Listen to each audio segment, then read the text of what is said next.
இன்னைக்கு என்ன நிகழ்ச்சி பண்ண போறீங்க? இன்னைக்கு வந்து சார் இந்த குஷி படம் இருக்குல்ல சார், ஆமா, அந்த படத்தை வந்து இந்த இடுப்பாக்கிற சீன் ரொம்ப ஃபேமஸான சீன் சார். அந்த சீனை வந்து வித்தியாசமான நடிகர்கள்ட்ட கொடுத்துருந்தா எப்படி இருக்குன்ற கான்செப்ட். இன்னைக்கு வந்து இப்போ வந்து விஜயும் ஜோதியா ஃபர்ஸ்ட் பண்றதை பார்ப்போம், அப்புறமேட்டு மற்றது. இங்கே பாரு சிவா, இதுக்கு இடுப்பை பார்த்து. நான் ஒன்றும் இடுப்பை பார்க்கல. இல்லை சிவா, நீ பார்த்த. நான் தான் பார்க்கலன்றல. இல்லை சிவா, நீ பார்த்த. இந்த சீனை எம்ஜிஆர்ட்டையும் கன்னடத்து பெங்கிலி சரோஜதேவிட்டையும் கொடுத்துருந்தா அப்படின்னு பார்ப்போம். இப்போ எம்ஜிஆர் பார்த்துறாரு, சரோஜதேவி என்ன சொல்கிறாங்க பார்ப்போம். இங்கே பாருங்க கோபால், இங்கே பாருங்க. என்னுடைய இடுப்பை பார்த்தீங்களா இல்லையா கோபால்? என் இடுப்பை பார்த்தீங்களா இல்லையா? நான் உன் இழுப்பை பார்க்க போனேன், உன் இழுப்பை நான் பார்க்கவே இல்லைம்மா.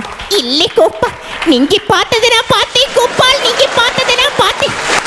ஏம்மா இங்கே பாருன்னு சொல்லிட்டு பார்க்கக்கூடாதுமா சொல்கிறேன், உன் இழுப்பை நான் பார்க்கவே இல்லைம்மா. இல்லை கோபால், நீங்க பார்த்ததை என் கண்களால பார்த்தேன் கோபால், என் கண்களால பார்த்தேன். என் தாய்மா நானே சொல்கிறேன், உன் இழுப்பை நான் பார்க்கவே இல்லைம்மா. இல்லை கோபால், நீங்க ஒரு கள்ளக்கபடம் இல்லாத பிள்ளைண்டாடி உங்க கூட பழகணும். நீங்க இப்படி பண்ணுவீங்க நான் நினைச்சு கூட பார்க்கல கோபால், நினைச்சு கூட பார்க்கல. சரிம்மா, லவ் பண்ணுறியா இல்லையா? இல்லை கோபால், இல்லை. அப்போ உன் இழுப்பை நான் பார்க்கவே இல்லை. பார்த்துமா? நன்றி. இதே சீனை கொண்டு போய் நம்ம கமல்கிட்டையும் தேவியானிட்டையும் கொடுத்துருந்தா அப்படின்னு பார்ப்போம். இப்போ கமல் பார்த்துறப்பல தேவியானி என்ன சொல்கிறாங்கன்னு பார்ப்போம். ஹே ராம், எதுக்கு ஏன் இடுப்பை பார்த்த?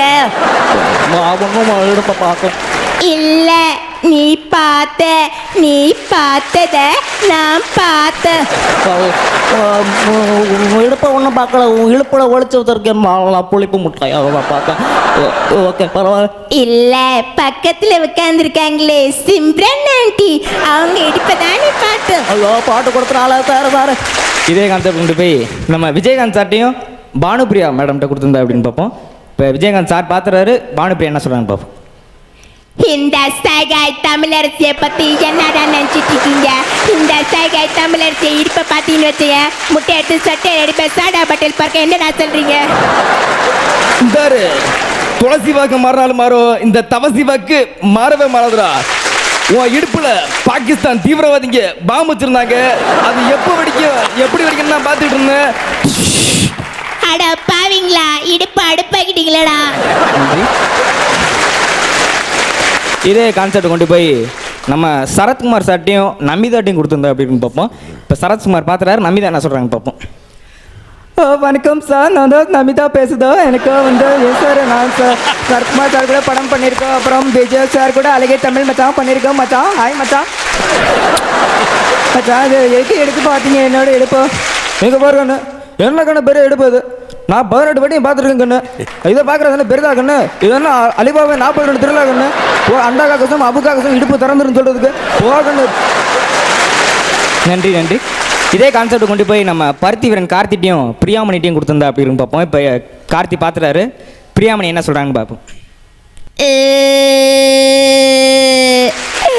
எதுக்குடா இடுப்பை பார்த்த? என்னடி நான் இடுப்பை பார்க்கவே இல்லடி. பாவி, நீ பார்த்தாலும் பரவாயில்லடா, உன் கூட்டாளி பேப்பர் எல்லாம் கூட்டு பார்க்க விடுறியாடா? என்னடா இது பொழப்பு? என்னடி ஒரு இடுப்பை கூட பார்த்தா தப்பாடி. மலைக்கோட்டை படத்தில் ஏன்டி இப்படி ஆடுறல, ஆத்தோரமா வரைய பாட்டு ஆடுறல, அதுக்கு என்ன இப்போ? அது படம்டா, இதுல பார்த்தா என்னடா? சரி இப்போ பார்க்கல விட்டு. தேங்க்யூ. நன்றி நன்றி. எக்ஸலன்ட் பா, பின்னிட்டீங்க. ஆமா, அவன் ஸ்கூல் முடிச்சிட்டாரா சார்? என்ன பண்ணிட்டு இருக்கீங்க அதுதான் நான் கேட்க வந்தேன். இப்போ சென்ட் ஜோசப் காலேஜில் வந்து முதலாம் ஆண்டு பிபிஏ பண்ணிட்டு இருக்கேன் சார். முதலாம் ஆண்டு BBA. Very good very good. இல்லை ஆனால் எல்லா ஹீரோ மாதிரி எல்லா ஹீரோயின் மாதிரியும் அந்த பிக்சர்ல உள்ளது ரொம்ப ஜோரா பண்ணீங்க. அவர் டிவியில பார்த்துருப்பாரு, சரோஜாதேவி நடிச்ச போதெல்லாம் இவர் பிறந்தே இருக்க மாட்டாரு. சரோஜாதேவி வந்து இவருக்கு இப்போ பாட்டி மாதிரி. பாட்டி இடுப்பை பற்றி ஒரு பேரன் பேசுகிறான்னா எவ்வளோ. ஆக்சுவலாக வந்து மிமிகிரி பண்ணும்போது நம்ம ஆர்டிஸ்ட்டை தான் கண்டுபிடிக்கும், பட் என்ன படம்ன்றதை நம்ம இதில் கண்டுபிடிச்சோம். கண்டிப்பாக என்னென்ன படம்ன்றதும் கண்டிப்பாக டைரக்டர் வந்து இடுப்பை பார்த்து செலக்ட் பண்ணல, இடுப்புன்னு கேட்டே செலக்ட் பண்ணியிருக்காரு. அண்ட் ஐ திங்க் இதான் உனக்கு முதல் television performance. Extraordinary. I think எல்லாரும் ஒரு பெரிய கை தட்டணும்னு நினைக்கிறேன். இவரை கண்டுபிடிச்ச அறிமுகப்படுத்தினவருக்கும் இவருக்கும் அது ஃபர்ஸ்ட் கிளாஸ். இந்த நேரத்தில் ஒன்று சொல்லிக்க விரும்புகிறேன் சார். என்ன இவ்வளவும் என்கரேஜ் பண்ண ராஜ்குமார் சாருக்கும் இங்கே இருக்கிற அசத்தல் மன்னர் எல்லாத்துக்கும் என்னுடைய நன்றியை தெரிஞ்சுக்கிறேன். எல்லா அசரமனையும் என்னை ஊக்கப்படுத்தினால தான் நான் இங்கே வந்து நின்றுருக்கேன். Very good very good, thank you. அது மட்டும் நான் பார்த்துருக்கேன், எப்பவுமே இந்த ஒரு கலைஞர்கள் இன்னொரு கலைஞர்கள்ட்ட பொறாமையோடு இருக்கிறது இல்லை. இவங்க ஒருத்தருக்கு ஒருத்தர் நீங்கள் பார்த்தீங்கன்னா அப்படி கைத்தட்டி ஒருத்தர் நல்ல விஷயம். அதுதான் ஆரோக்கியமான விஷயம். அப்பதான் ஏன்னா அவங்களுக்கு ஞாபகம் இருக்கும் முதல் தடவை அவங்க பண்ண போது என்ன நடந்திருக்கும் அப்படின்னு. இல்லையா? இல்ல ஒவ்வொருத்தவங்களும் அந்த ஸ்டேஜ்ல இருந்து தான் வந்தாங்கன்றது இன்னி வரைக்கும் ஒவ்வொரு அசத்தல் மன்னர்களும் ஞாபகம் வச்சிருக்காங்க. அதனால தான் இந்த நிகழ்ச்சி இன்னும் மேலும் மேலும் வெற்றி அடைஞ்சிட்டே போகுது. காரணம் கண்டிப்பா கண்டிப்பா டெஃபினட்டா ரொம்ப அருமையா பண்ணீங்க சரவணகுமார். தேங்க்யூ. நன்றி நன்றி.